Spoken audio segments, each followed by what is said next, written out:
Have you ever found a stitch pattern you absolutely loved, but the instructions were for flat knitting and you wanted to knit in the round?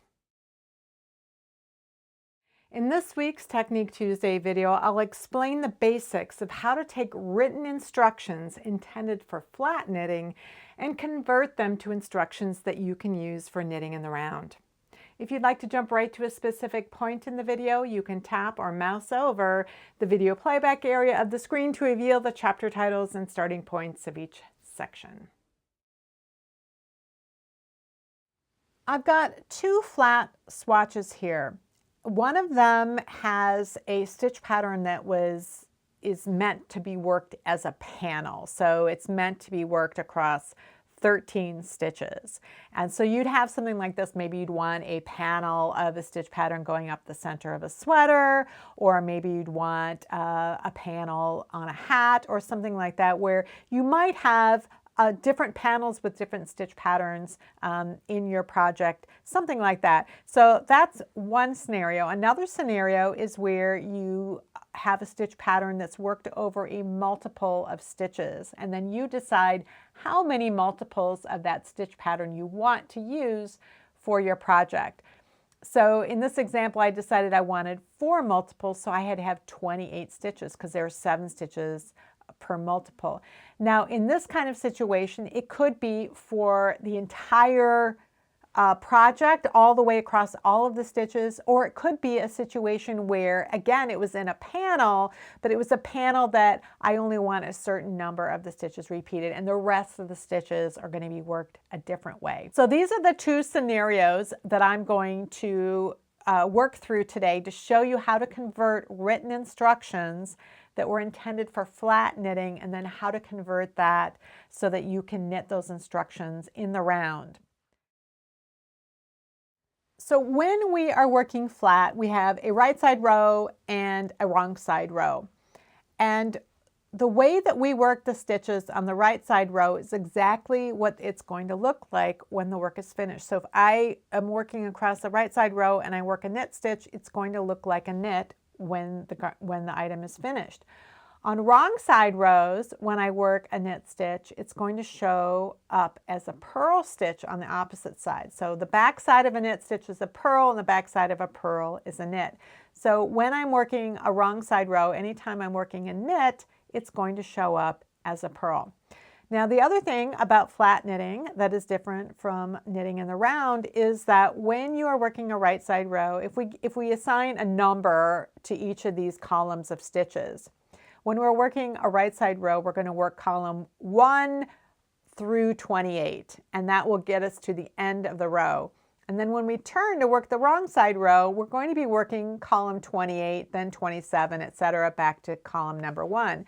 So we are working across the stitches in the opposite order for right side rows and wrong side rows. When I want to work the stitch pattern in the round, I'm always going to have the right side facing me. And I'm always going to be working stitch number 1, column number 1, all the way through the end. I've got 49 stitches on the needles here. So I'll always start around with stitch number 1, and I will always end with stitch 49. So I'm always working in the same direction when I am working in the round.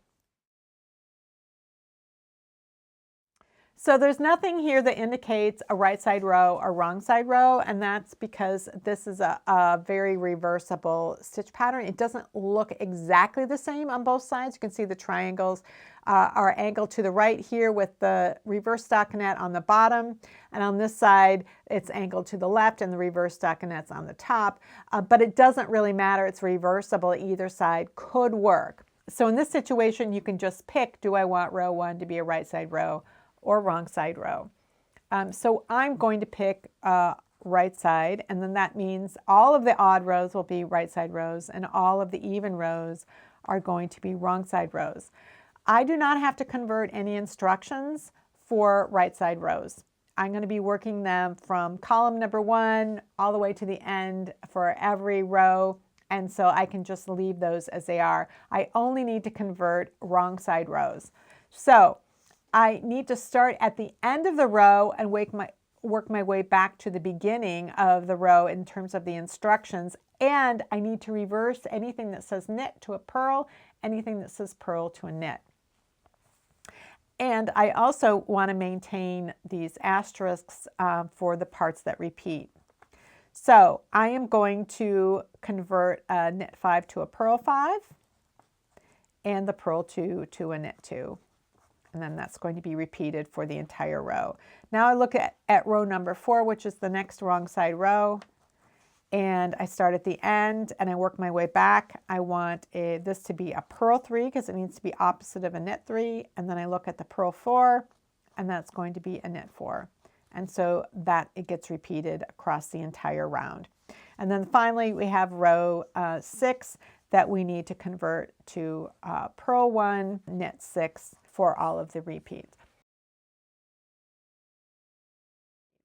So we've converted these instructions. We can use these now as written instructions if that's our preference. So you'd work this as round 1, and then you'd work this as round 2, you'd work round 3, round 4, round 5, and round 6 if you wanted to. If you prefer charts, then you can chart the instructions. So we look at row 1, we're going to use a dot to represent any purl stitch on the right side of the work. So we got 6 purls, 1 knit, and a knit will just be a blank box.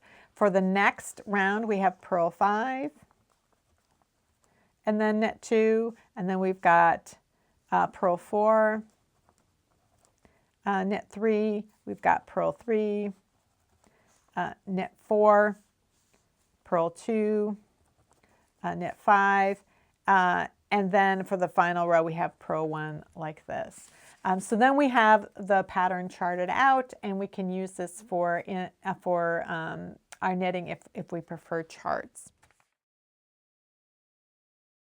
So now let's do this panel, this diamond panel. So in this case, we are told that row 1 is a right side row. So we know that we do need to convert all of the even rows of the pattern. And these are going to be pretty easy because they're symmetrical. There's not much to really reversing. But just for practice, we'll start at the end of the row and we'll switch that, and then we'll go purl 1, knit 6. So same thing here. We're going to start at the end, so knit 5, and then we have purl 1, knit 1, purl 1, knit 5.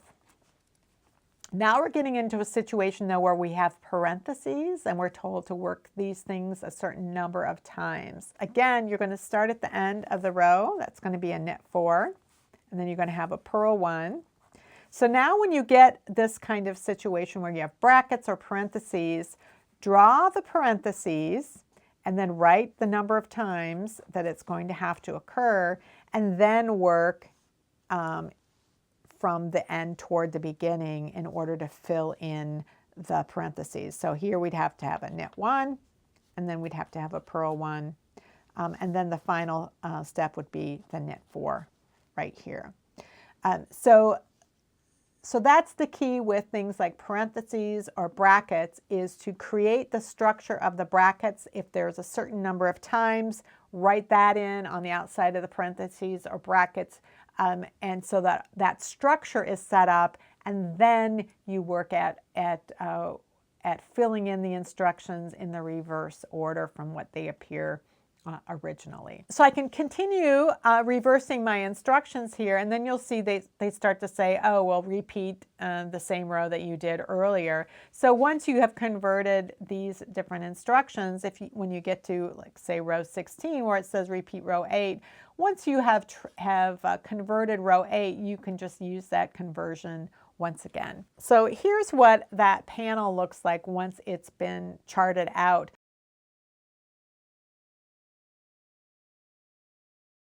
This video explained the basic concepts for converting written stitch pattern instructions to instructions that could be used to knit in the round.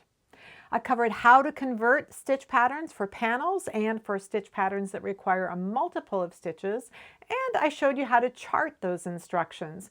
But there are many types of stitch patterns I did not cover, including those that include extra stitches for symmetry or which call for working stitches on the wrong side that are more complicated than simple knits and purls. I will be doing additional videos on converting stitch patterns in the future, so if there is a particular type of stitch pattern conversion that has you stumped, please let me know down in the comments below. If you're new to using charts in your knitting, or if you have been stumped on how to use them in the past, I do have a playlist of videos on deciphering charts over here. Thanks for watching, and I'll see you next time.